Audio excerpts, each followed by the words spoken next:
자, 오늘 말씀의 제목 따라하겠습니다. 적당한 거리두기.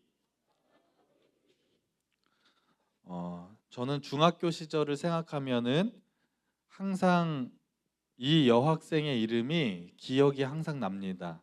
한주심이라는 그 여학생의 이름이 지금도 기억이 나는 것 같아요.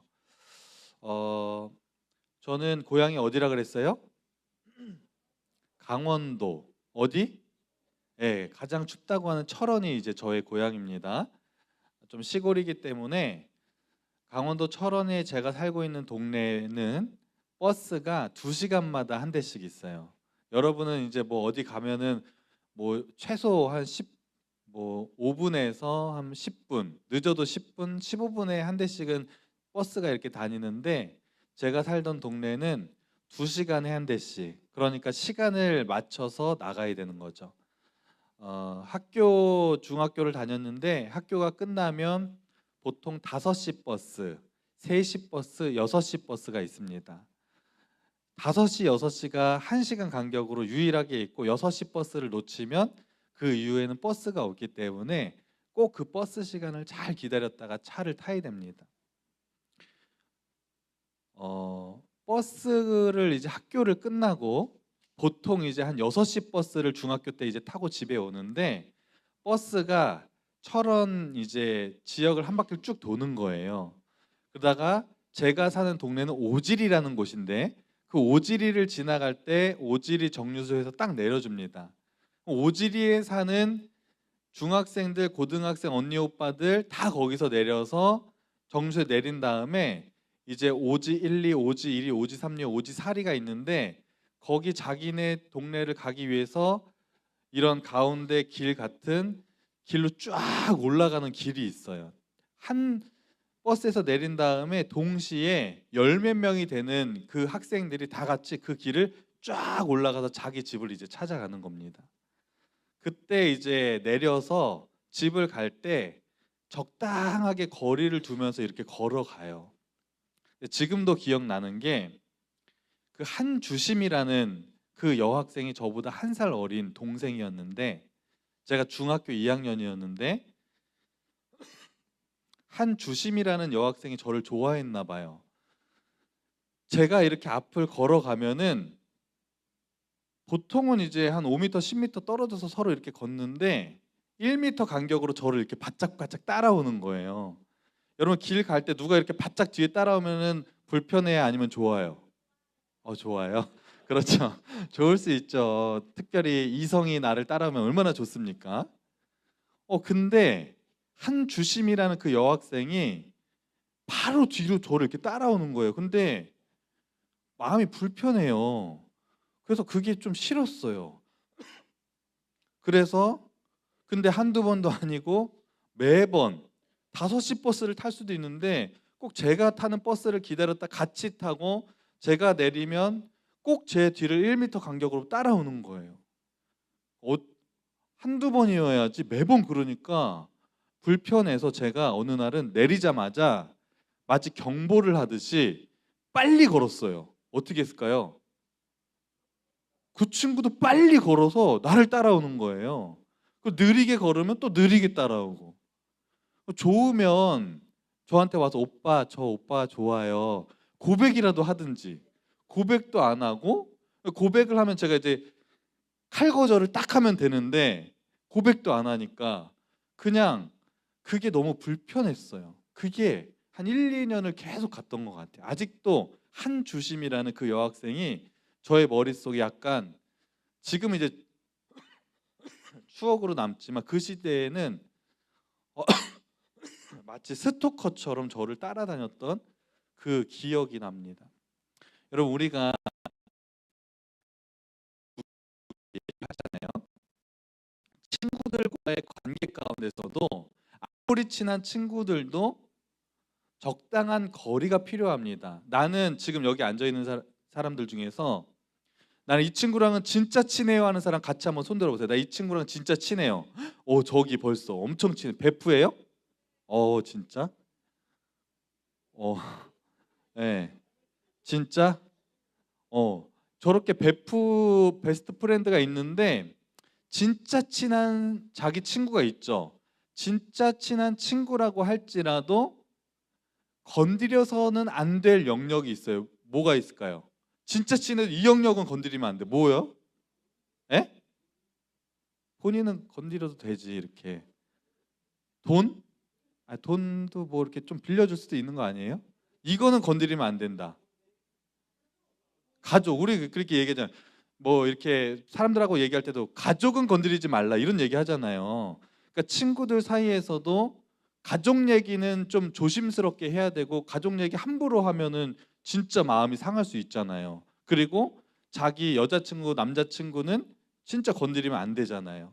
아무리 친한 친구 사이일지라도 선을 지켜야 되는데 그 선을 자꾸 넘어가면 결국에는 친구 사이를 계속해서 유지할 수 없다는 거죠. 누구랑 인간관계를 맺더라도 적당한, 아무리 친해도 적당한 거리를 잘 유지할 때 우리는 좋은 인간관계를 유지할 수 있다고 하는 거예요. 오늘 본문에 나오는 삭개오의 이야기도 이와 같은 내용입니다. 어떻게 거리를 두는지에 대한 내용이 오늘 본문에 나오게 됩니다.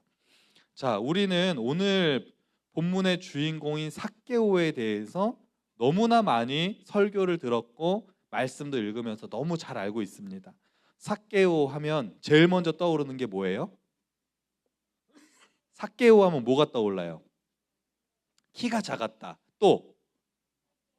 에? 에? 돈이 많다. 또? 세리였다. 뭐 이런 거, 그런 것들이 우리에겐 떠오릅니다. 자, 삭개오에 대해서 오늘 본문이 이제 소개를 하고 있는데 19장 1절부터 3절까지 보면 삭개오에 대한 설명이 자세히 나와 있습니다. 이 말씀을 1절부터 3절까지 읽으면서 삭개오가 어떤 사람인지 여러분이 잘 기억을 하시길 바랍니다. 1절부터 3절 말씀 한번 띄워주실까요? 자, 잘 읽어보겠습니다. 어떤 사람인지 시작. 예수께서 여리고로 들어가 지나가시더라. 삭개오라 이름하는 자가 있으니 세리장이요 또한 부자라. 그가 예수께서 어떠한 사람인가 하여 보고자 하되 키가 작고 사람이 많아 할 수 없어. 자, 여기에서 삭개오를 뭐라고 소개하고 있어요? 키가 작다. 또 앞에서 뭐라고 해요? 세리장이다. 또 부자다. 이렇게 얘기를 하고 있습니다. 어떤 직업을 가지고 있었는지, 경제적인 형편은 어땠는지, 외적인 모습은 어땠는지를 요 1절부터 3절 안에 삭개오에 대한 설명이 아주 자세하게 기록이 되어 있습니다. 특별히 삭개오는 여리고라는 도시에 살았습니다. 이 여리고는 이스라엘의 한 도시 중에 하나인데, 이스라엘의 여러 땅이 있는데 가장 살기 좋은 도시 중에 하나가 바로 이 여리고라는 도시입니다. 여리고는 어떤 특징이 있냐면 기후가 아주 온화하고 물도 많고 또 도시 문명이 아주 발달해서 여기는 아주 풍요로운 도시로 살기 좋은 그런 곳이었습니다. 그런데 이런 살기 좋은 도시에 삭개오는 세리장이었다 이렇게 말하고 있습니다.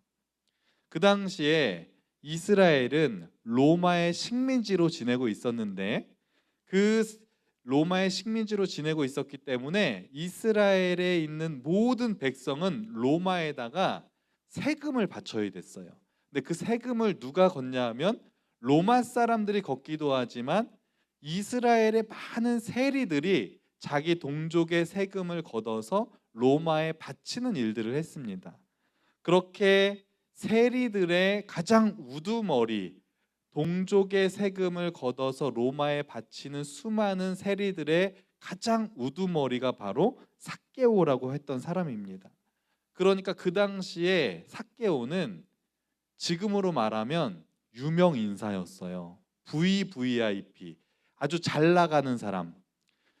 지금 직업으로 말하면 어떻게 비유할 수 있을까요? 국세청장급, 국세청장이라고 보면 아주 비슷할 것 같아요. 높은 사람이 아니에요? 높은 사람이 함부로 할 수 없는 사람. 그런데 이 삭개오에 대해서 성경이 말하는데 키가 작았다 이렇게 얘기합니다. 여러분, 성경에 사람의 외모에 대해서 잘 얘기하지 않습니다. 그런데 성경에서 사람의 외모에 대해서 언급할 때가 있는데 그것은 정말 그 사람이 엄청나게 그 외적인 모습이 대단하거나 아니면 정말 엄청나게 보잘것없을 때, 그럴 때만 외모에 대해서 언급을 하는데, 키가 작았다고 언급할 정도면 삭개오가 그냥 어느 정도 작은 정도가 아니라 거의 약간 난쟁이 수준, 장애 수준으로 작았다는 것을 말하고 있는 거예요. 자, 이것이 삭개오의 인생 최대의 콤플렉스였습니다.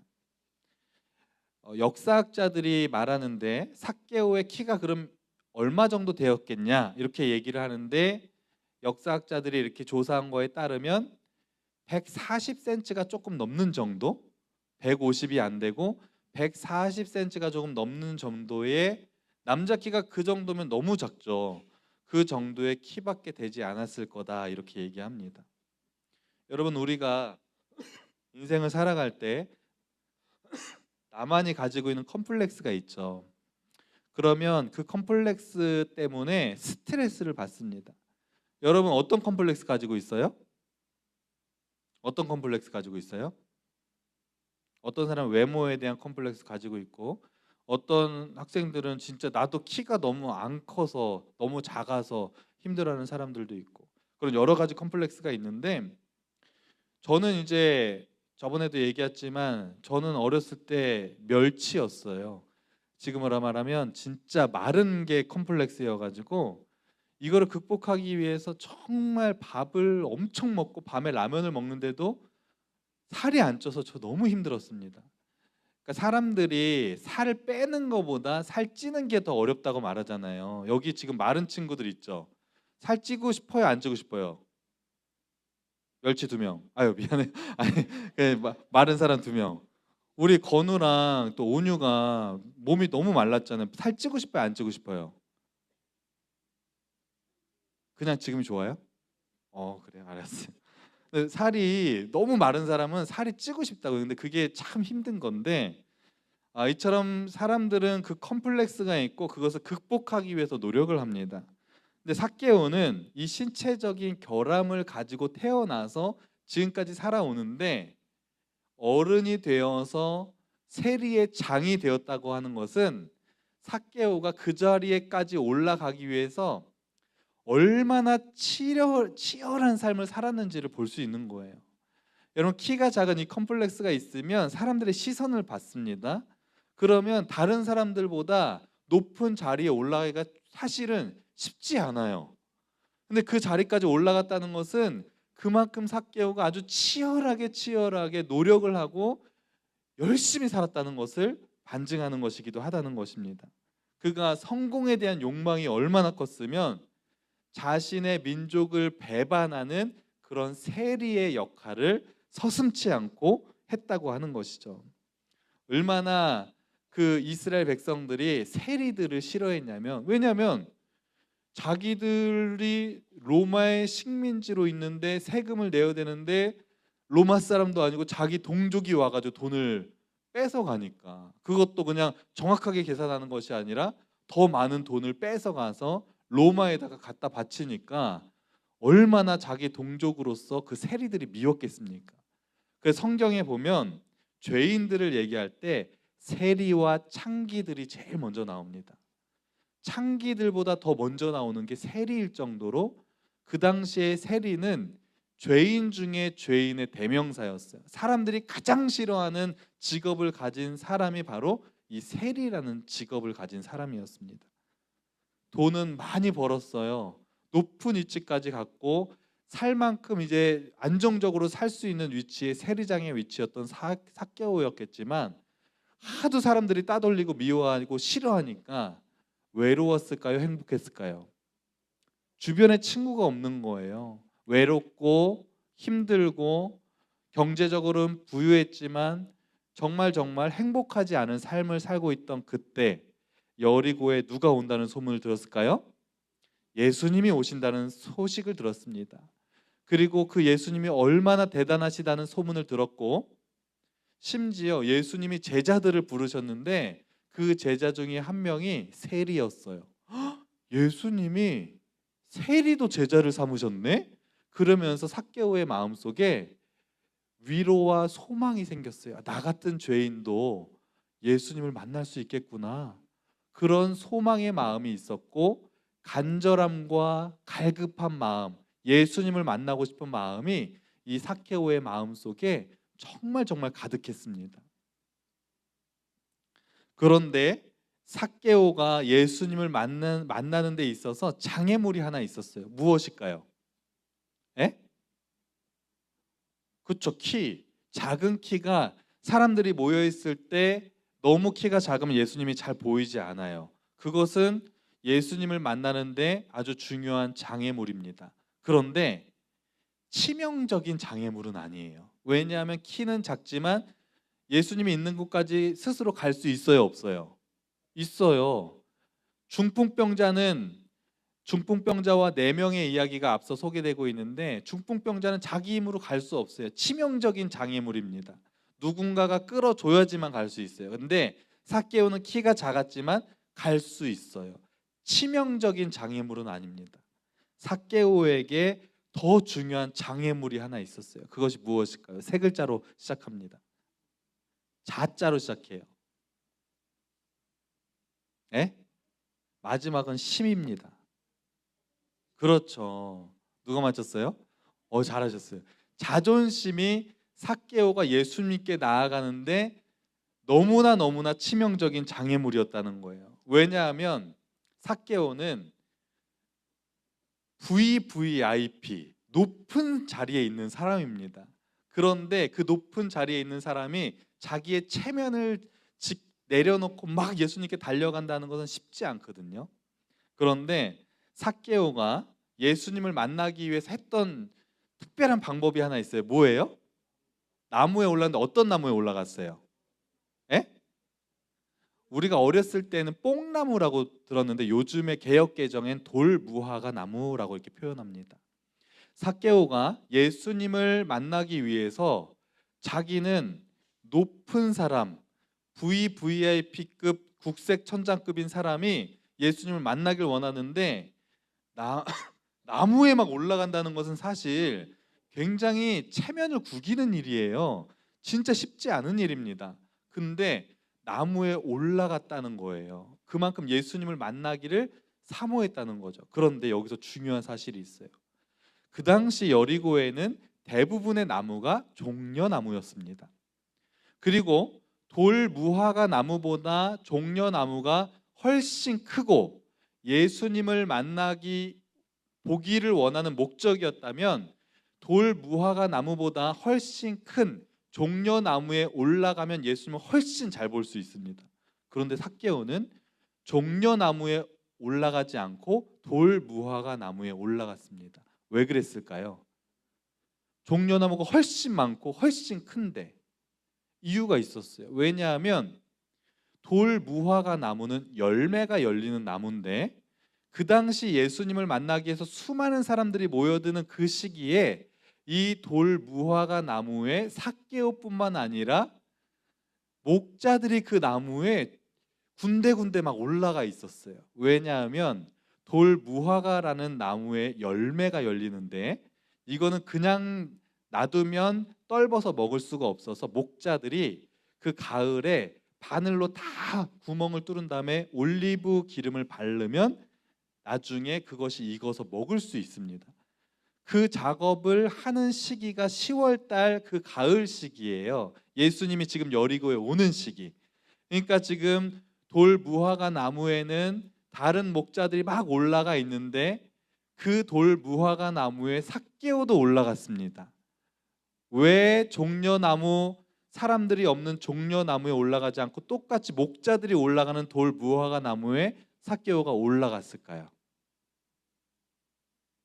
대답할 수 있는 사람. 네? 정답이에요. 눈에 띄고 싶지 않은 거예요. 자기 체면 때문에 마치 나도 그들 목자 중에 한 명인 것처럼 돌무화과 나무에 올라가서 나도 작업을 하는 사람인처럼 자기를 위장했던 거예요. 예수님이 너무 보고 싶어서 나무는 올라가야 되겠는데 자기 자존심과 체면, 사람들의 시선, 저 세리 국세청장, 저 세리장, 죄인, 이게 너무 싫어서 자존심을 지키기 위해서 위장술을 펼치며 거기에 올라갔던 것입니다. 여러분, 우리에게도 신앙생활할 때 이 삭개오와 같은 이런 위장술을 펼칠 때가 얼마나 많은지 모릅니다. 위장술, 다른 말로 하면 예수님과의 거리두기입니다.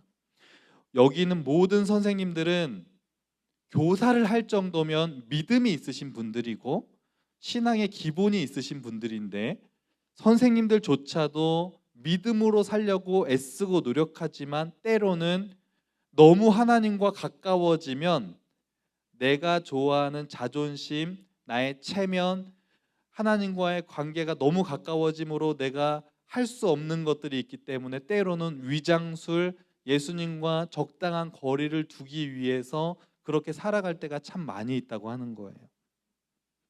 요즘 시대에 특별히 기독교인을 손가락질할 때가 참 많이 있죠. 교회 다닌다고 하면 아주 옛날에 비해서 지금 시대에는 사람들이 야, 나 교회 다녀 그러면 안 좋게 봅니다. 그리고 제가 어릴 때만 해도 목사라는 직업은 굉장히 존경받는 위치의 성직자, 그런 위치에 있었어요. 목사님 이러면 되게 존경했어요. 근데 지금은 목사 이러면은 사람들이 깔봅니다. 왜냐하면 목사님들이 제대로 목회를 하지 않는 목사님들, 죄 짓는 목사님들, 너무나 이상한 사이비 목사님들도 많이 생겨나서 뉴스에 하도 많이 보도가 되다 보니까 목사님조차도 굉장히 안 좋게 보는 경향이 많이 있죠. 그래서 사실 저도 어디 나가서 저 목사입니다 이렇게 얘기하기가 사실 마음이 좀 불편함이 있어요. 미용실, 단골 미용실이 있는데 그 미용사 선생님한테 내가 목사인 거 말했을까요, 안 했을까요? 아직도 얘기 못 하고 있어요. 얘기는 하는데 저 목사예요 이렇게 얘기하기가 사실은 저도 좀 쉽지는 않습니다. 그러니까 여러분은 오죽하겠어요?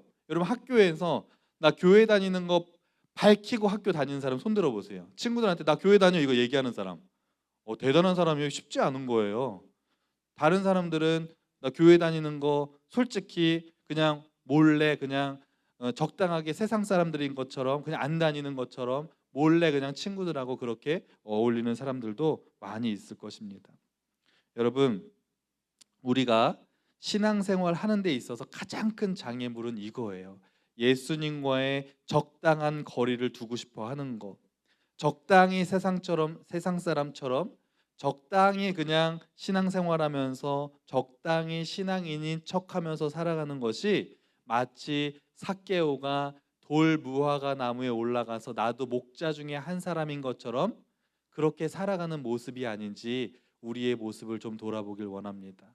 우리에게는 두 가지 마음이 있어요. 삭개오도 예수님을 보고 싶은 마음이 간절했지만 체면과 자존심 때문에 목자들처럼 위정하고 있는 것처럼 우리도 마찬가지예요. 믿음으로 살고 싶은데 그래서 교회 와서 예배는 드리는데 세상에 나가면 그냥 적당히 세상 사람인 것처럼 적당히 교회 안 다니는 사람인 것처럼 합리화하면서 그렇게 살아가는 우리의 모습을 하나님은 기뻐하시지 않는다고 하는 것입니다. 그래서 정말 이번 한 주간 또 살아갈 때 우리가 정말 하나님 앞에서 나는 하나님의 자녀답게 믿음을 지키며 다른 사람에게도 예수 믿는 사람으로 공개하면서 그렇게 믿음을 잘 지키며 예수님과 거리를 두지 마시고 예수님께로 나아가서 예수님과 동행하는 삶을 살아가는 우리 모두가 되기를 간절히 소망합니다. 기도하시겠습니다. 하나님, 우리가 신앙생활할 때 삭개오처럼 우리 자신을 위장하면서 적당한 거리를 두는 것이 아니라 예수님과 더 가까이 나아가서 예수님과 더 친밀한 관계를 맺고 예수님과 동행하는 삶을 살아가는 우리 모두가 될 수 있도록 인도하여 주옵소서. 이 모든 말씀 예수님의 이름으로 기도합니다. 아멘.